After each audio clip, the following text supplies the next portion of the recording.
So architecture to me begins there. It begins with having a philosophical, conceptual idea about the world as it is today, being political, understanding the agency. You mentioned aesthetics. Aesthetics comes with agency, and agency comes with aesthetics. Those two things relate to each other. So that's the umbrella under which architecture articulates itself. But then, of course, you bring it down from one scale to another. If this would be the biggest scale, then there's the scale of the design project, which differs in practice than it does if it's a more kind of academic or, let's say, institutional project that's meant to be only exhibited or published, all the way down to artwork and design products and objects that we also engage in. So in the architectural realm, we look at urban projects all the way down to smaller objects. None of which to me is more or less architecture. They're all equally architecture, but they have to articulate, obviously, a very different approach to the problem.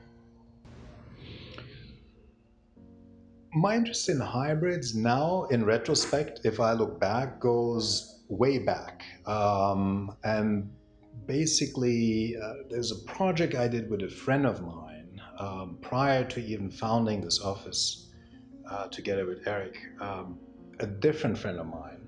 We worked on an architecture art project.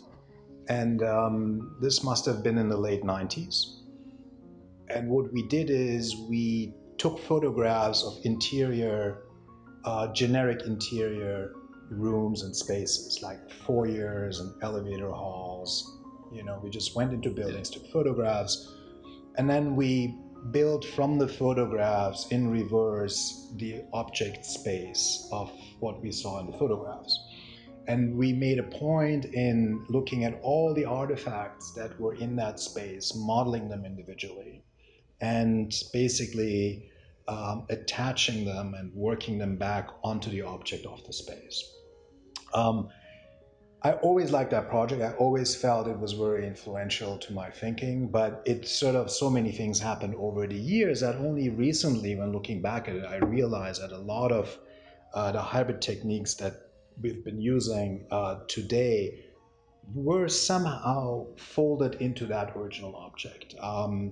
The hybridization between object and space being the most important one, right? Where we didn't want to look at the space as just being the thing that's contained by walls and floors and ceilings, right? The kind of separation between what is an envelope and what is the interior. Right? There was a desire to not have that categorical difference, but to find a way of representing the thing as part object, part space. So there's a clear attempt of hybridization that's happening in those weird volumetric shapes.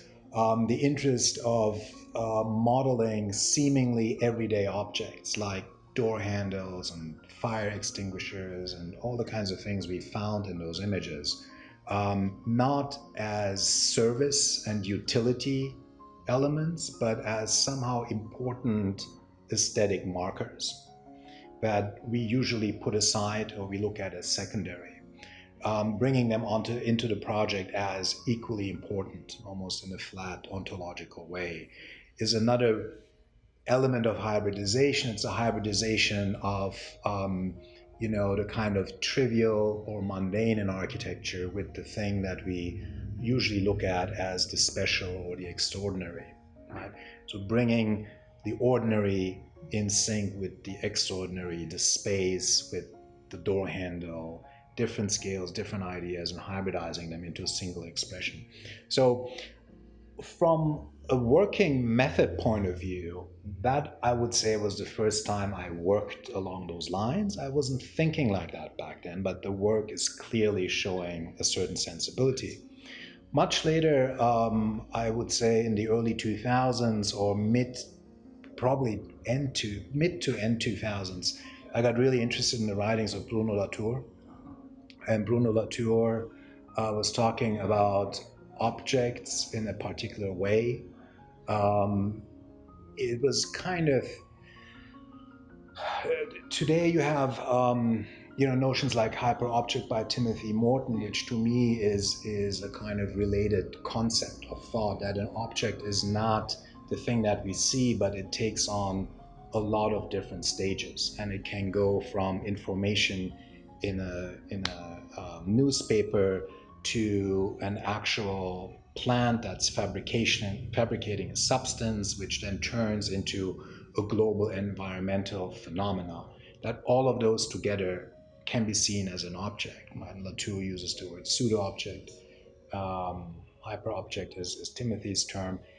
That was the first time when I realized, or hybrids is actually also a word that Latour uses, that rather than looking at the world just in terms of processes and causalities, this is causing that, we can look at it as a thing in which all these different stages are encapsulated. So as a designer or an architect, I was really interested in that, rather than just figuring out the process and the causality, and one thing is causing something else, and that's how everything relates, like in a network, even though of course networks is what Latour is pushing toward. My reading of it was, if we describe it as some kind of a complex object, what does that mean for architecture? Right? And that architecture has the ability to express all forms of hybridizations, right? And it sort of encapsulates different processes, materialities, different scales, again, different value systems through which we say, well, this is precious and this is mundane, etc.